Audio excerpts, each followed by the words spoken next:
நம்மளுடைய தேவை இந்த மாநில உரிமை இருந்தால்தான் நமக்கான வரி பகிர்வை நாம் கேட்டு பெற முடியும். நமக்கான வரியை நாமே உருவாக்க முடியும்.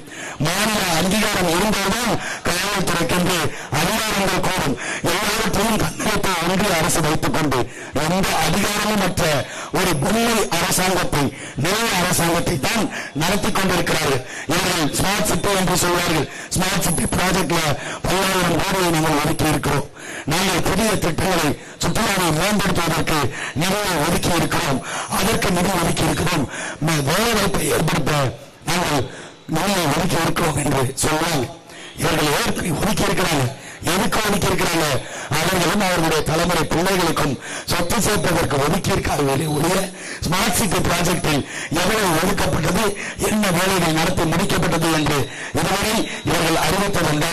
அப்ப அவர்களுடைய நோக்கம் மக்களுக்கு நல்லது செய்வதல்ல. எப்படியேனும் உங்களை ஏமாற்றி அதிகாரத்தில் இருந்து அந்த அதிகாரத்தை சுவைத்து தங்களுடைய வருமானத்தை பெருக்கிக் கொள்வது மட்டும்தான். கடல் சார்ந்து இருக்கின்ற பகுதி ஒவ்வொரு முறை புயல் மழை வரும் பொழுதும் பாதிக்கப்படக்கூடிய மாநிலம் இந்த புதுச்சேரி மாநிலம். இந்த புதுச்சேரி மாநிலத்திற்கு தனியாக பேரிடர் மீட்புக் குழு என்றோ இந்த மாநில அரசாங்கத்திற்கு தேவைப்படும் பொழுது அந்த தொகையை இவர்கள் கொடுத்திருக்கிறார்களா? கொடுக்கல. மாறாக அவர்கள் இவ்வளவுதான் முடியும், இவ்வளவுதான் நிதி ஒதுக்க முடியும் என்று அவர்கள் எவ்வளவு ஒதுக்கிறாங்களோ அதைத்தான் நாம வாங்கிக்கணும். இந்த நாட்டில் ஒரு வீடு அந்த வீட்டில் நம் பிள்ளைகளுக்கு நாம் எந்த பொருளை வாங்கி கொடுக்கணும் கனவு என்றாலும் அதை பக்கத்து வீட்டுக்கான முடிவு பண்ணா எப்படி அவமானமாக இருக்குமோ அதுபோலதான் நமக்கான உரிமைகளை பெறுவதற்கு நமக்கான நிதி பங்கீட்டை நாம் ஒதுக்கிக் கொள்வதற்கு நாம் மத்திய அரசாங்கத்தை ஒன்றிய அரசாங்கத்தை நம்பி இருக்க வேண்டிய சூழல். அதற்கெல்லாம் மாற்று மாநில உரிமையை நாம் பெறுவது. அந்த மாநில உரிமையை இந்த பாரதிய ஜனதா கட்சியோ அல்லது காங்கிரஸோ இவர்கள் மத்தியில் தேசியம் பேசுகின்றவர்கள் கொடுப்பார்களா? இந்த புதுச்சேரி மாநிலத்தை போலவே யூனியன் பிரதேசமாக இருக்கிற சுற்றுலாவை மேம்பட்ட வெளிநாட்டு பயணிகள் அங்குதான் அதிகமாக வர்றாங்க சுற்றுலாவுக்கு. ஆனால் புதுச்சேரிக்கு அப்படி ஏன் வரல? ஏனால் உள்கட்டமைப்பு இங்க இருக்கிற உள்கட்டமைப்பு வசதிகள் சரியாக இல்லை. உள்கட்டமைப்பு வசதிகளை மேம்படுத்துவதற்கு ஒதுக்குகின்ற நிதியை இவர்கள் சரியாக முறையாக செலவு செய்வதில்லை. எல்லாத்திலையும் லஞ்சம், ஊழல், முறைகேடு. இப்படி லஞ்சம், ஊழல், முறைகேட்டில் ஊறி போயவர்கள் கடைசியாக உங்களுக்கு வாக்குக்கு காசு கொடுத்து அந்த வாக்கை பறித்துவிட்டு அதிகாரத்திற்கு போனால் இதையெல்லாம் எப்படி சரி செய்வார்கள் என்று நீங்கள் தான் சிந்தித்து பார்க்கணும். நமக்கு இலவசங்கள் கொடுப்பார்கள், சலுகை கொடுப்பார்கள், போனஸ் கொடுப்பார்கள், நல்ல வாழ்க்கையை, நல்ல கல்வியை, நல்ல மருத்துவத்தை, தரமான குடிநீரை, நல்ல சாலையை, போக்குவரத்து நெரிசல் இல்லாத சாலையை இவர்களால் கொடுக்க முடியுமா? கொடுத்திருக்கிறார்களா? கொடுக்க மாட்டார்கள். 75 ஆண்டு காலம் நாம் விடுதலை பெற்ற இந்திய தேசத்தில் வாழ்கிறோம் என்று பேசுகிறோம். ஆனாலும் நாம் இன்னைக்கு இந்த ஆட்சியாளர்களுக்கு அடிமையாகத்தான் வாழ்கிறோம். மாற்று இவர்களுக்கு பாரதிய ஜனதா கட்சி 10 ஆண்டுகளுக்கு மேலாக ஆட்சியில இருக்கிறது. இன்னைக்கு மாநிலத்தை ஆளக்கூடிய கட்சிகள் அவர்களோடு கூட்டணியில் இருக்கிறார்கள். கூட்டணியில் இருந்தாலும் நம்முடைய மாநில உரிமை அவர்களால் பெற முடியாது. அதே போல மாற்றி வரக்கூடிய அடுத்த எதிரில் நாங்க தான் இருக்கோம், நாங்கள் தான் வலுவான எதிர்கட்சி என்று பேசுற காங்கிரஸ் கூட்டணி அவர்கள் அதற்கு முன்பாக 10 ஆண்டுகள் ஆட்சி அதிகாரத்தில் இருந்தார்கள். அவர்கள் அதை சரி செய்தார்களா? மாநிலத்துக்கான உரிமையை பெற்றுக் கொடுத்தார்களா? பாரதிய ஜனதா கட்சியுடைய கூட்டணி வந்தாலும் சரி, காங்கிரஸ் கூட்டணி கட்சி வந்தாலும் சரி, 2 பேருக்கும் ஒரே நிலைப்பாடுதான். புதுச்சேரி மாநிலத்திற்கு தனி மாநில அந்தஸ்து கொடுக்கக்கூடாது, கொடுக்க மாட்டார்கள். அதை நாம் தான் போராடி பெற வேண்டும். இந்த வேலை வாய்ப்புகள் உருவாக்கப்படல. புதிய வேலை வாய்ப்புகளை பன்னாட்டு முதலாளிகள் அவர்கள் தான் கொடுப்பார்கள் என்றால் அரசுடைய வேலை இல்லை. அரசு வேலை வாய்ப்பை ஏற்படுத்தாது, அரசு பள்ளியில் கல்வியை கற்றுக் கொடுக்காது, அரசு மருத்துவத்தை சரியாக பார்க்காது, அரசு மக்களுக்கு குடிநீர் விநியோகம் செய்யாது. எல்லாவற்றிலும் தனியார், போக்குவரத்து துறை தனியார், போக்குவரத்து இதுவும் தனியார் மயம். இப்படி எல்லாமே தனியார் மயத்துக்கு போய்விட்டால், ஹார்பர் துறைமுகங்கள் கட்டுவது தனியாருக்கு, எல்லாமே தனியாருக்கு போய்விட்டால் அரசாங்கத்தினுடைய வேலை என்ன? ஒன்றிய அரசாங்கம் திட்டமிட்டு இந்த நிலப்பரப்பை, இந்திய நிலப்பரப்பை வெளிநாட்டு பன்னாட்டு முதலாளிகளுக்கு கூறு போட்டு ஏலத்திற்கு விற்பது போல விற்றுக் கொண்டிருக்கிறார்கள். இந்த நிலையை மாற்றுவதற்கு உங்கள் பிள்ளைகளுக்கு நீங்கள் வலிமை சேர்க்கணும். இந்த ஒரு கையங்களவு இடம்தான் நம்மளிடத்திலே உள்ளது.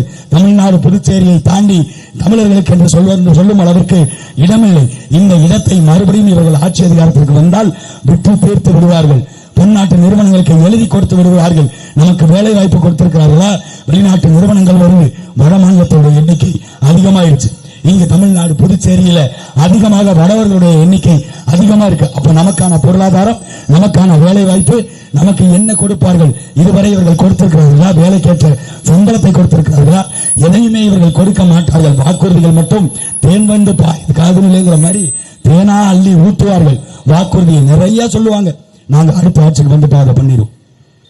புதுச்சேரி மாநிலத்தை சிங்கப்பூர் தேசம் போன்று மாற்றி விடுவோம். இங்க புதுச்சேரி மாநிலத்தில் சிங்கப்பூர்ல இருப்பது போல தொழிற்சாலைகளை நாங்கள் மேம்படுத்திடுவோம், சாலைகளை மேம்படுத்திடுவோம், நீர் வடிகால்களை மேம்படுத்திடுவோம் சொல்வார்கள். செய்திருக்கிறார்களா? ஆனால் நாங்கள் உங்கள் பிள்ளைகள் ஒரு கனவோடு நிற்கிறோம். இந்த மாநிலத்தை இந்த பலம் கொள்கின்ற மாநிலமாக மாற்ற வேண்டும் என்ற கனவோடு நிற்கிறோம். நிலமும் வளமும் சார்ந்த தொழிற்சாலைகள், அதன் கொண்டு வாழுகின்ற ஒரு வாழ்வு, அதிலிருந்து பொருளாதாரம், அதிலிருந்து நல்ல வாழ்க்கை. நாங்கள் இப்படி ஒரு கனவை வைத்திருக்கிறோம். ஆனால் இவர்கள் அவர்கள் கனவை நினைவாக்க, அவர்கள் பணம் சம்பாதிக்கத்தான் இந்த களத்தில் நிற்கிறார்கள். நீங்கள் யாருக்கு வாக்கு செலுத்த வேண்டும் என்று சிந்தித்து பாருங்கள். நாங்கள் சொல்வது உண்மையா பொய்யா என்று பாருங்கள். எல்லாமே கல்வி ஒன்றிய அரசு கையில் இருக்கு, மருத்துவம் ஒன்றிய அரசு கையில் இருக்குது, போக்குவரத்து ஒன்றிய அரசு கையில் இருக்கு, காவல்துறை சட்டம் ஒழுங்கு ஒன்றிய அரசு கையில் இருக்கு. அப்புறம் எதற்கு முதலமைச்சர்கள், எதற்கு இங்கே அமைச்சர்கள் இந்த மாநிலத்திற்கு என்று, எதற்கு இந்த அதிகாரம், எதற்கு அவர்களுக்கு சம்பளம்? அதற்கு சாத்தியப்படுத்துவதற்கு அதிகாரிகள் இருந்தாலே போதுமே. அப்ப அதிகாரிகளை தாண்டி இங்கு முதலமைச்சருக்கு நல்ல அங்கீகாரம் இருக்கிறதா? அதிகமான வலு இருக்கிறதா?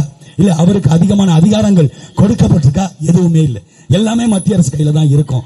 மாநில பட்டியலில் இருந்த கல்வியை மத்திய பட்டியலுக்கு கொண்டு போனாங்க. அந்த பட்டியலில் இருக்கிற கல்வியை மாநில பட்டியலுக்கு கொண்டு வருவதற்கு இவர்கள் எடுத்த முயற்சி இதுவரை யாராவது பேச முடியுமா? மருத்துவம் மத்திய பட்டியலுக்கு போயிருச்சு, அதை மாநில பட்டியலுக்கு கொண்டு வருவதற்கு இதுவரை இவர்கள் எடுத்த முயற்சி ஏதாவது ஒன்று உண்டா? எதுவுமே இல்லை.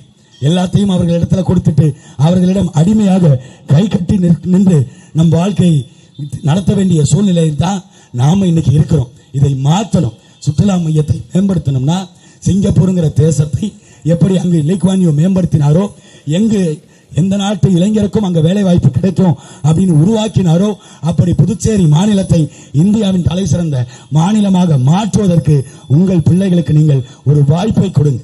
யார் யாருக்கோ வாக்கை செலுத்தி பார்த்தாச்சு, மாறும் என்று மாறும், இந்த மாதிரி தான் மாறும், அடுத்த 5 ஆண்டு மாறும், அடுத்த 5 ஆண்டு மாறும் என்று மாற்றத்தை நம்பி நின்ற மக்கள், ஏமாற்றத்தை மட்டும் பரிசாக பெற்ற மக்கள், இந்த ஒரு முறை மாற்றி விவசாய சின்னத்தில் உங்கள் வாக்குகளை செலுத்துங்கள். எங்கள் கட்சி, நாம் தமிழர் கட்சியில் நாங்கள் ஆணுக்கு பெண் சமம் என்று 28 தொகுதிகளில் 14 பெண்கள் 14 ஆண்களை களத்தில் நிற்கிறோம். பெண்களுக்கு சம உரிமை கொடுத்து பெண்களை அதிகார மையப்படுத்தினால்தான் பெண்களுக்கான பிரச்சனைகளுக்கு பெண்களே தீர்வு காண முடியும். இந்த நாட்டில் பெண்களுக்கு எதிரான குற்றச்சம்பவங்கள் இவ்வளவு அதிகமாக நடக்கிறதுக்கு காரணம் பெண்கள் அதிகாரத்தில் இல்ல. அந்த அதிகாரத்தை கொடுக்கின்ற ஒரே கட்சி நாம் தமிழர் கட்சி தான். நாங்கள் நெஞ்சை நிமித்தி தோலை தூக்கி காலரை தூக்கி விட்டு சொல்வோம், பெண்களுக்கு சம வாய்ப்பு கொடுத்தது நாம் தமிழர் கட்சி மட்டும்தான். இந்த பூமி பந்திலேயே எங்களை தாண்டி யாராவது கொடுத்திருக்கிறார்களா? அப்படி கொடுக்கிறதுக்கு அவர்களுக்கு மனம் வருமா? வராது. ஏனென்றால் பெண்கள் அடிமை, அவர்கள் அடிமையாகத்தான் இருக்கணும். இப்படி அவர்களுடைய சிந்தனை மாறி போயிருக்குது. ஆனால் பெண்கள் அரசியல் குரல வீட்டை நிர்வகிக்க தெரிந்த பெண்ணால் இந்த நாட்டை நிர்வகிக்க முடியாதா? அப்படி ஒரு மாற்றத்தை நீங்கள் உங்களிடத்திலிருந்து தொடங்குங்கள். மாற்றம் எப்போது வரும் என்று எதிர்பார்த்து காத்திருக்காதீர்கள். மாற்றத்தை இந்த 2026 சட்டமன்ற தேர்தலில் இந்த புதுச்சேரி நிலத்திலிருந்து நீங்கள் தொடங்குங்கள். கட்டாயம் மாற்றம் நிகழும். மாற்றத்தை விரும்பும் மக்கள் விவசாய சின்னத்திற்கு வாக்களித்து வெற்றி பெற செய்யுங்கள். எங்களுடைய வெற்றி உங்களின் வெற்றி, இந்த மக்களின் வெற்றி, இங்கு படிக்கின்ற மாணவர்களுடைய வெற்றி, இங்கு வேலைக்கு ஏங்கி காத்திருக்கின்ற இளைஞர்களுடைய வெற்றி. நாங்கள் வெற்றி பெற்றால் நிலமும் வளமும் சார்ந்த தொழிற்சாலைகளை உருவாக்கி அந்த தொழிற்சாலைகளில் அவர்களுக்கு வேலை வாய்ப்பை நாங்கள் ஏற்படுத்தி கொடுப்போம். இங்கு விவசாயம் அரசு பணி என்று சொன்னால் கிண்டல் பண்றான், கேலி பண்றான், நக்கல் பண்றான், நையாண்டி பண்றான். விவசாயம் ஏன் செய்யக்கூடாது? படித்தவர்கள் விவசாயம் செய்யக்கூடாதா? பல தொழில்நுட்ப புரட்சிகளை ஏற்படுத்தி விவசாயத்தை மேம்படுத்துகிறோம் என்று இந்த இந்திய அரசாங்கங்கள் 75 ஆண்டு காலமாக நம் காதில் பூசுத்துகிறார்களே, விவசாயத்தை மேம்படுத்துவோம் என்று பேசுகிறார்களே. அப்ப அவர்கள் செய்தது என்ன? விவசாயம் ஏன் அரசு பணியா மாறக்கூடாது? ஏன் அதை கேவலமா பார்க்கணும்? ஒரு நிறுவனம் செல்போன் தயாரிக்கலாம், ஒரு நிறுவனம் கார் தயாரிக்கலாம், ஒரு நிறுவனம் செல்போன் உதிரி பாகங்கள், கார் பாகங்கள் எல்லாத்தையும் தயாரிக்கலாம். அங்கு நம் பிள்ளைகள் வேலை செய்யலாம். ஆனால் அடிப்படை தேவையான சோத்தை விளைவிக்கின்ற விவசாயி, அந்த விவசாயத்தை நாம் பார்க்க கூடாது என்பது எப்படி ஒரு அவமானகரமான வேலையாக மாற்றி நிறுத்தியிருக்கிறார்கள். இதை மாற்றுவதற்கு நீங்கள் எங்களுக்கு வாக்கு செலுத்திதான் ஆக வேண்டும். விவசாயமும் ஆடு மாடு மேய்த்தலும் இவர்களுக்கு பொருளாதாரம் எங்க இருக்குன்னு தெரியல. ஆண்டொன்றுக்கு பாலின் சந்தை மதிப்பு 3 லட்சம் கோடி. அந்த 3 லட்சம் கோடி வருவாயை அரசாங்கம் தன்னகத்தை வைத்திருந்து நாட்டு மக்களுடைய நலத்திட்டத்திற்கு அவர்கள் பட்ஜெட் போட்டா நாட்டு மக்களுக்கு எவ்வளவோ செய்யலாம். பள்ளி கல்வியை இலவசமாக கொடுக்கலாம், மருத்துவத்தை இலவசமாக கொடுக்கலாம், குடிநீரை இலவசமாக கொடுக்கலாம். ஆனால் அதையெல்லாம் விட்டுவிட்டு சாராய பொருளாதாரத்திலையும் மற்ற பொருளாதாரத்திலையும் காசை எடுத்து உலக வங்கிகிட்ட கடன் வாங்கி, ஒன்றிய அரசு கிட்ட கடன் வாங்கி இலவசங்கள் அறிவிப்பதன் மூலியமா எந்த பயனும் இல்லையே. 75 ஆண்டு காலமாக நீங்கள் ஆட்சி அதிகாரத்தில் இருந்து என்னையுமே எதை மாற்றி இருக்கிறீர்கள்? ஒண்ணுமே நீங்க மாத்தலையே. இன்னைக்கும் நாங்கள் கூலி தொழிலாளியாக இருக்கிறவர்கள் கூலி தொழிலாளியாக தான் இருக்கிறாங்க. இங்க மாணவர்கள் கல்விக்கு ஏங்கிக்கிட்டு தான் இருக்கிறான். இளைஞன் வேலை வாய்ப்புக்கு தேடிக்கிட்டு தான் இருக்கான். வேலை கிடைக்காம சொமேட்டோ ஸ்விக்கியில வண்டி ஓட்டிக்கிட்டு வைத்தையாவது கழுவணுமே அவன் கஷ்டப்பட்டு உழைத்துக் கொண்டுதான் இருக்கிறான். அப்ப தன்மானமிக்க வாழ்வை எப்பொழுது தருவீர்கள்? நாங்கள் வந்தால் தருவோம். நாங்கள் வந்தால் இந்த வாழ்க்கை முறை அப்படியே மாறும். இன்னைக்கு இருக்கிற இயற்கை சூழலில் அடுத்த தலைமுறை பிள்ளைகள் இங்கு வாழ முடியுமா? நீர் நஞ்சாயிருச்சு. நிலத்தடி நீரை நஞ்சாக்கி விட்டார்கள், காற்றை மாசுபடுத்தி விட்டார்கள், மலைகளை உடைத்து விட்டு விட்டார்கள், ஆற்று மணலை திருடி தின்னு விட்டார்கள், எங்களுடைய கனிம வளங்களை சுரண்டி கொளுத்து தின்று விட்டார்கள். ஆனால் நமக்கு அடுத்த தலைமுறை பிள்ளைகளுக்கு வாழுகின்ற பூமியாக இதை விட்டுவிட்டு செல்ல போகிறோமா, அல்லது இந்த பூமியை இவர்களோடு சேர்ந்து நாமும் அழித்து விட்டு போக போகிறோமா என்று நீங்கள் சிந்தியுங்க. இங்கே புதுச்சேரி மாநிலத்தில் கடல் சார்ந்த பகுதியில் இருக்கிற இந்த மாநிலம் மின்சாரத்தில் தன்னிறைவு அடைஞ்சிருக்குதா? மின்சாரம் ஆண்டொன்றுக்கு 165 மெகாவாட் இந்த புதுச்சேரி மாநிலத்துக்கு தேவைப்படுது. அதில் புதுச்சேரி மாநிலம் உற்பத்தி செய்கின்ற மின் அளவு எண்ணிக்கை எவ்வளவு தெரியுமா? வெறும் 32 மெகாவாட். 32 மெகாவாட் போக மீதி 130 மெகாவாட்டை வெளி மாநிலத்தில் இருந்து, தமிழ்நாட்டில் இருந்து, ஆந்திராவில் இருந்து இந்த மின்சாரத்தை வாங்கி கொண்டிருக்கிறார்கள். மின்சாரத்தை கூட உற்பத்தி செய்கின்ற அதிகாரம், மின்சாரத்தை உற்பத்தி செய்வது கூட இந்த அரசாங்கத்தால் முடியவில்லை என்றால் இந்த அரசாங்கத்தை நாம் என்ன என்று சொல்வது?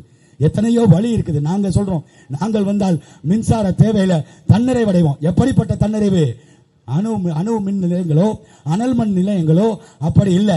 இயற்கைக்கு எந்த பாதிப்பும் இல்லாம, சுற்றுச்சூழலுக்கு எந்த பாதிப்பும் இல்லாம, நிலத்தை நஞ்சாக்காம காற்றாலை மின்சாரங்கள், சூரிய ஒளி மின்சாரம் என்று மின்சாரத்தில் தன்னிறைவடைவோம். மின்சாரத்தில் தன்னிறைவு அடைவது போல எல்லா தொழில் வளர்ச்சிகளிலையும் தன்னிறைவு பெற்று தன்மானமிக்க வாழ்வை நாம் தமிழர் பிள்ளைகள் நாங்கள் கொடுப்போம். எங்களுக்கு இந்த தொகுதியில் போட்டியிடக்கூடிய, புதுச்சேரி மாநிலத்தில் போட்டியிடக்கூடிய அத்தனை நாம் தமிழர் கட்சியினுடைய வேட்பாளர்களுக்கும் ஏற்கலப்பை ஏந்திய விவசாய சின்னத்தில் வாக்களித்து வெற்றி பெற செய்யுங்கள். கட்டாய மாற்றம் நிகழும். பிரபாகரன் பெயரை சொல்லி மீசையை முறுக்கு. தமிழ் தேசியம் வெல்வதே நம் இலக்கு. அதுக்கு புதுச்சேரி மாநிலமே முதல் துவக்கு. நன்றி, வணக்கம். நாம் தமிழர், நாமே தமிழர். தமிழ் தேசிய இனத்தின் ஒற்றை நம்பிக்கை அண்ணன் செந்தமிழன் சீமான் அவர்கள் உங்களோடு.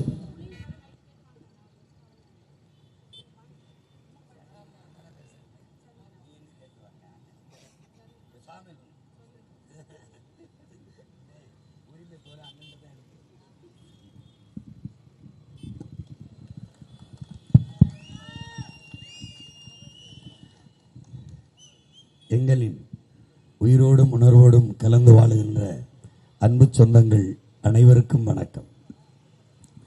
இங்கே என்னுடைய பேரன்புமிக்க பெற்றோர்களும் உயிர்க்கணிய என் உடன் பிறந்தார்களும் இதை கவனிக்க வேண்டும். உங்கள் பிள்ளைகள் பேசுவது, உழைப்பதெல்லாம் உங்களுக்காகத்தான் என்பதை நீங்கள் புரிந்து கொள்ள வேண்டும். இங்கே ஒரு மனிதனின் பிறப்பிலிருந்து இறப்பு வரை அனைத்தையும் தீர்மானிக்கிறது அரசாக இருக்கிறது. பிறப்புச் சான்றிதழிலிருந்து இறப்புச் சான்றிதழ் பெறுகிற வரை எல்லா முடிவையும் எடுப்பது அரசாக இருக்கிறது.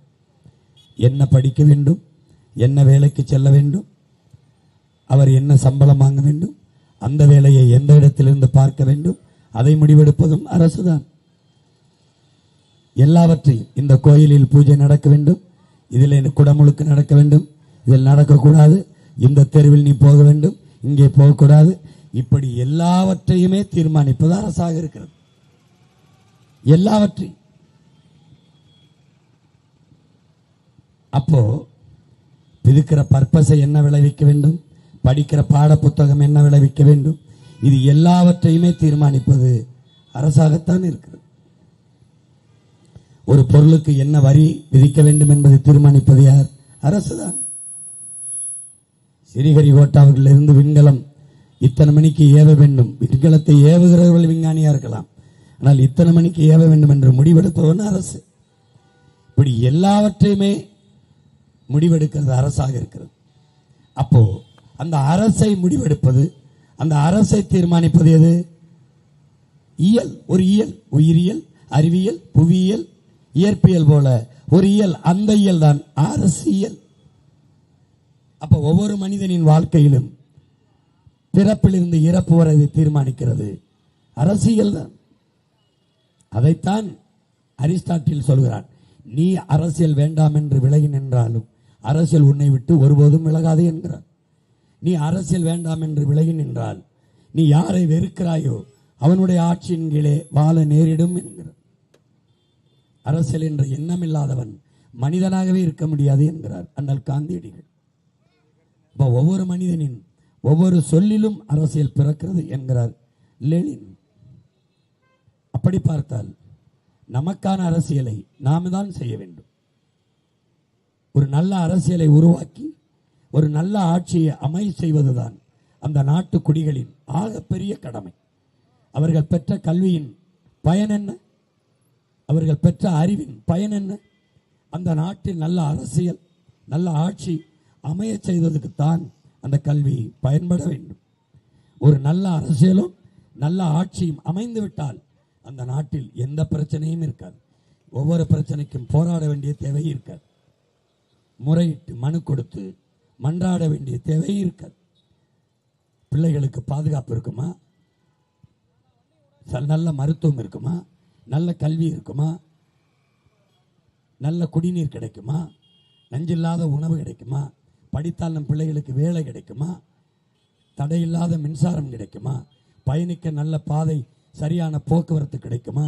இந்த கவலை எல்லாம் நல்ல அரசு அமைந்து விட்டால் அவசியப்படாது. கிவ விடுதலை புரட்சியாளன் சேவரா, நான் எனக்கென்றோ என் மக்களுக்கென்றோ, அதாவது என் மனைவி என் பிள்ளைகளுக்கென்றோ எது ஒன்றையும் சேமிக்கவில்லை என்கிறார். அதற்கு காரணம், என் மக்களுக்கானதை என் மக்களின் அரசு தந்துவிடுங்கிறான். கியூபாவில் எப்படி சொன்னா, என் மக்களுக்கானதை, என் மனைவி, என் குடும்பம், என் பிள்ளைகளுக்கானதை மக்களுக்கான அரசு கொடுத்து விடுங்கிறார். அப்படி இந்த நாட்டு மக்களுக்கு தமிழ்நாடு, புதுச்சேரி அல்லது ஆந்திரா, கேரளா, எந்த மாநிலம், எந்த நாடோ, அந்த நாட்டு குடிகளுக்கு தேவையானதை கொடுக்கிற ஒரு அரசை, மக்களுக்கான அரசை நிறுவுவதுதான் மக்களாட்சியின் மகத்தான செயல். அதுதான் மக்களாட்சியின் புனிதம். உங்களுக்கு வாக்கு கொடுக்கப்பட்டிருப்பது உங்களுக்கான அரசை நிறுவ. ஐயா ரங்கசாமிக்கோ, பிஜேபியில் இருக்கவருக்கோ, அதிமுக இருக்கவருக்கோ, திமுக இருக்கவருக்கோ, காங்கிரஸில் இருக்கவருக்கோ அதிகாரத்தை கொடுக்க அல்ல. மக்களாட்சி என்பது மக்களுக்கான அதிகாரத்தை, மக்களை நிரூபிக்கிற வாய்ப்பை கொடுப்பதுதான் மக்களாட்சி. அப்படிப்பட்ட ஒரு ஆட்சி முறையை நீங்கள் நிறுவியிருக்கிறீர்களா? அப்படிப்பட்ட ஆட்சியின் கீழே நீங்கள் வாழ்ந்து கொண்டிருக்கிறீர்களா? இல்லை, இல்லை. எந்த அடிப்படை கட்டமைப்புமே நிறைவேற்றாத நாடு நம் நாடு. ஊழல் லஞ்சமும் தேசிய மயமாக்கப்பட்ட நாடு நம் நாடு. ஒரு நாட்டில் எல்லா வளங்களும் இருந்த அந்த நாடு ஏழ்மை வறுமையில் சிக்கி தவிக்கிறது. வேலையில்லா திண்டாட்டம் பெருகி இருக்கிறது. வறுமை, ஏழ்மை இருக்கிறது. பசி பஞ்சம் இருக்கிறது என்றால் அந்த நாட்டு மக்கள் பசியோடு படுக்கச் செல்கிறார்கள், பஞ்ச பராரியாக வாழ்கிறார்கள், உழைக்கும் மக்களை உணவின்றி அலைகிறார்கள் என்றால் அதுக்கு ஒன்றே ஒன்றுதான் காரணம். சகித்துக் கொள்ள முடியாத, நிர்வாகத்தில் இருக்கவே கூடாத ஊழல் லஞ்சம் இங்கே புறையோடு இருப்பதான் காரணம். அதான் காரணம். எந்த வளமும் இல்லாத சிங்கப்பூரால் வெறும் கடலமைத்து வைத்துக் கொண்டு உலகத்தரத்திற்கு முன்னேற முடிகிறது. ஒரு புதுச்சேரி அளவே உள்ள மாநிலம் என்றால் அங்கே ஊழல் லஞ்சம் இல்லை, ஒரு முறையான நிர்வாகம் இருக்கிறது. ஒரு கனவை சுமந்து வந்து என் நாடு, என் மக்கள், என் மக்களின் நலன், என் மக்களின் எதிர்காலம் என்ற ஒரு புனித கனவை சுமந்து வந்த ஒரு புரட்சியாளன் லீ குவான் யூ வந்தான். இங்க அப்படி இல்லையே, இங்க அப்படி இல்லை. அதே கடல் தான் இங்க இருக்கு. அவன் கடல் மட்டும்தான் இங்க கடல் இருக்கு. சிறந்த சுற்றுலா தலமாக கோவா போல நம் புதுச்சேரியை மாற்ற முடியும்.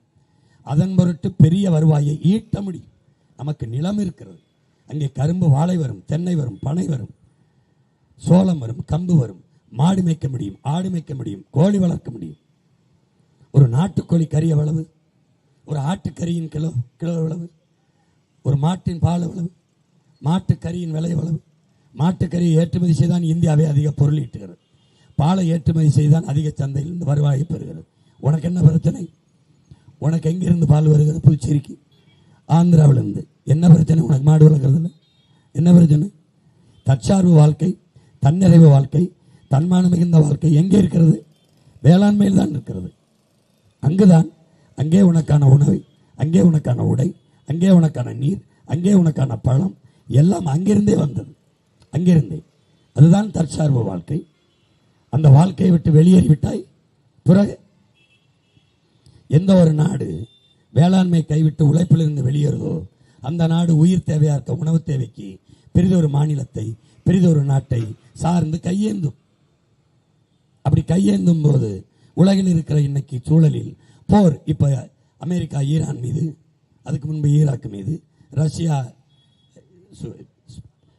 தொடுத்தது போல, இப்படி பல்வேறு நாடுகள் உக்ரைன் மேல ரஷ்யா போர் தொடுத்தது போல இப்படி போர்கள் வருமானால் அந்தந்த நாடுகளை அத்தியாவசிய பொருள்களுக்கு நாம் சார்ந்து நிற்கும் போது பெரும் பஞ்சத்தை எதிர்கொள்வோம். அப்போது உள்நாட்டில் கலவரம் வெடிக்கும், மக்கள் கிளர்ச்சி செய்வார்கள், போராடுவார்கள். ஏனால் உணவு தேவை என்பது உயிர் தேவை. கொரோனா நேரத்தில் கண்ணுக்கு தெரியாத நுண்ணுயிரின் தாக்கத்தில் நாம் பட்டது தெரியாதா? அதிலிருந்து நாம் கற்றுக்கொண்டது ஒன்றுமில்லையா?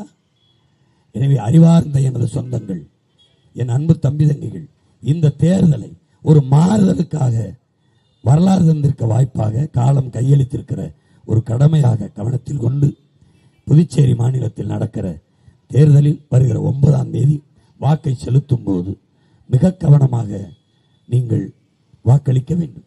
இதுவரை வரிசையில் நின்றோம், வாக்குக்கு காசு கொடுத்தார்கள், வாங்கினோம், செலுத்தினோம் என்று இல்லை, செய்யக்கூடாது. நீங்கள் செலுத்துகிற ஒரு வாக்கில்தான் உங்கள் பிள்ளைகளின் எதிர்காலம். உக்ரைன் அதிபர் செலன்ஸ்கி அரசு அலுவலகத்தில் இருந்த தன் படத்தை எல்லாம் எடுக்க சொல்லிவிட்டான். இங்கே முதலமைச்சர் படங்கள் இருக்குமே, அப்படி இருந்த இடத்தில் எடுக்க சொல்லிவிட்டான். எடுத்துவிட்டு என் படத்திற்கு பதிலாக உங்கள் அலுவலக மேசைக்கு எதிரே உங்கள் பிள்ளைகளின் படத்தை மாட்டி வையுங்கள், உங்கள் குழந்தைகளின் படத்தை. நீங்கள் உங்களுக்கு முன்னாடி வருகிற கோப்புகளில், ஃபைல்களில் கையெழுத்திடும் போது குழந்தைகள் முகத்தை பாருங்கள். உங்கள் கையெழுத்து அவர்களின் எதிர்காலத்திற்காக இருக்கும் என்றால் போடுங்கள், இல்லை என்றால் கையெழுத்திடாதீர்கள். அவர்கள் எதிர்காலத்தை பாதிக்கும் என்றால் போடாதீர்கள் என்றார். அதை போல என் அன்பு சொந்தங்களை, என் அருமை பெற்றோர்களை, வாக்கு செலுத்த போகும்போது சாப்பிட்டு விட்டு தான் செல்வீர்கள். தட்டிலே சாப்பாடு வர காரணமாக இருந்தவன் யார் என்பதை சிந்தியுங்கள். அது உறுதியாக உங்களுக்கு தெரியும், விவசாயி தான். அப்ப விவசாயிக்கு நன்றி உணர்வை நெஞ்சில் ஏந்தி, எண்ணத்தில் ஏந்தி செல்லுங்கள். அங்க போய் வாக்கு செலுத்தும் போது உங்கள் மகளை, உங்கள் மகனை, உங்கள் பேரனை, பேத்தியை பார்த்துவிட்டு செல்லுங்கள், அவர்கள் முகத்தை. அங்கு போய் வாக்கை செலுத்தும் போது எந்த சின்னத்துக்கு வாக்கை செலுத்தினால் நம் பிள்ளைகள், நம் பேரன் பேத்திகளின் எதிர்காலம் நன்றாக இருக்கும் என்று எண்ணி பார்த்து, யாருடைய வெற்றியில் நம் பிள்ளைகளுக்கான எதிர்காலம் இருக்கும் என்பதை எண்ணி பார்த்து வாக்கை செலுத்துங்கள். உணவுண்டு போன நீங்கள் நன்றியோட முதல் பெட்டியிலே விவசாயி நிற்பான், அவனை பார்த்து தொடுங்கள், நன்றி என்று தொடுங்கள், அவனை அழுத்துங்கள், எல்லாவற்றையும் மாற்றுங்கள், இந்த நாட்டையும் மக்களையும் காப்பாற்றுங்கள். அவனுக்கு செலுத்துகிற வாக்கில்தான் இந்த நாட்டின் எதிர்காலம் தீர்மானிக்கப்படுகிறது. எனவே என் அன்பு சொந்தங்களை, விவசாய சின்னத்திற்கு வாக்களிப்போம், வருங்கால தலைமுறைக்கு வாழ்வளிப்போம் என்ற உறுதியை நாம் ஏற்போம். புரட்சி எப்போதும் வெல்லும், நம் வெற்றி அதை சொல்லும். ஏனென்றால் புரட்சி என்பது ஒரு தலைகீழ் மாற்றம். மாற்றம் என்பது சொல்லல்ல, செயல். மாறுவோம், மாற்றுவோம். இது மாற்றத்திற்கான எளிய மக்களின் புரட்சி. இங்கே போட்டியிடுகிற என் தங்கை, முத்தியால்பேட்டையிலே போட்டியிடுகிற சட்டமன்ற தொகுதி வேட்பாளர், சமூக செயற்பாட்டாளர் என் அன்பு தங்கை பரிதா பேகம் அவர்களுக்கு நீங்கள் விவசாய சின்னத்தில் வாக்கு செலுத்தி நீங்கள் வெற்றியடையுங்கள். என் தங்கையின் வெற்றி உங்கள் வெற்றி. நீங்கள் இங்கே எல்லாருக்கும் தான் வாக்கு செலுத்தினீர்கள், எல்லா சின்னத்திற்கும். அவர்கள் வென்றார்கள், நீங்கள் தோற்றுக்கொண்டுதான் இருக்கிறீர்கள். இம்முறையேனும் வாக்கை செலுத்தி நீங்கள் வெல்ல பாருங்கள். விவசாய சின்னத்தில் வாக்கு செலுத்தி என் தங்கை பரிதா பேகம் அவர்களை வெற்றி பெற செய்து நீங்கள் வெற்றியடையுங்கள். அடுத்ததாக உப்பளம் தொகுதியிலே போட்டியிடுகிற சட்டமன்ற தொகுதி வேட்பாளர் என் தங்கை சமூக செயற்பாட்டாளர் தேவி பிரியா அவர்களுக்கு விவசாய சின்னத்திலே வாக்கை செலுத்தி வெற்றி பெற செய்து என் மக்களின் வெற்றியை உறுதி செய்து இந்த நாட்டின் எதிர்காலத்தை தீர்மானியுங்கள் என்று உங்கள் மகன் அன்போடு வேண்டுகிறேன்.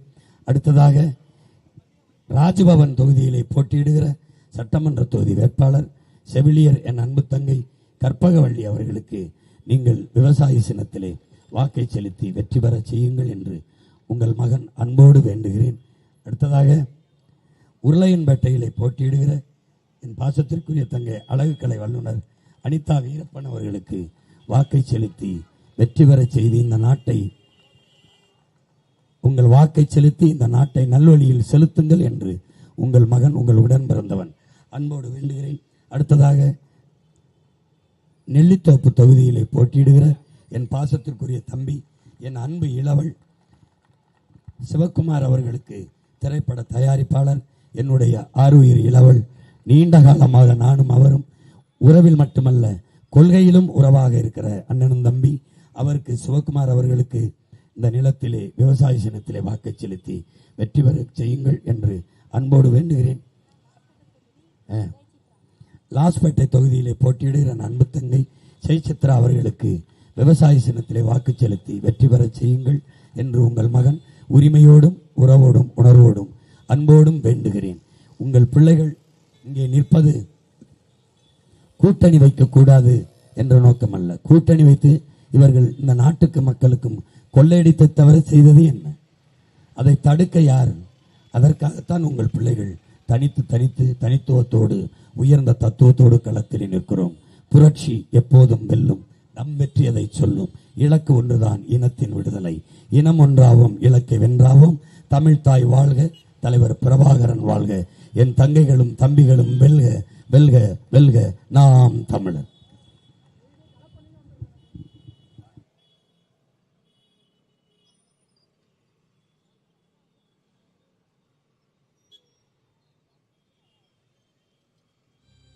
தமிழீழ மாமன்னன் பிரபாகரன் தமிழரில் தலைநிமிர் வந்து உரிமையை எடுத்து நீ உரிமை காட்டடா.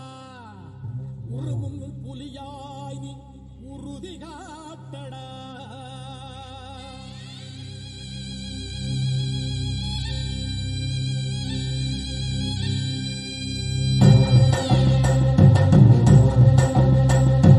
பிரபாகரன் பேரை சொல்லி மீசையை முறுக்கு.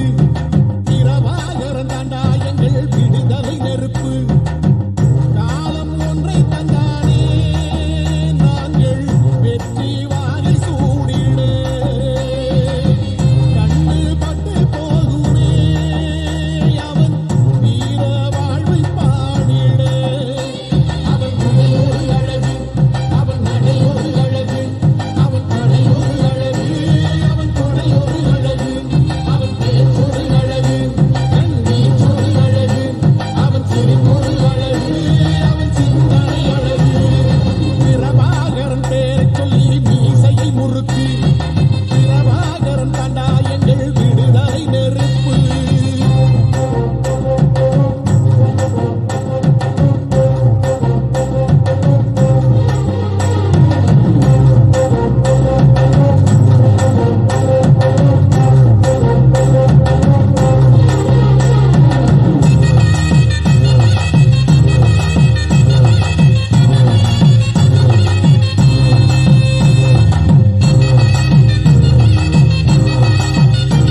முழங்கிடும்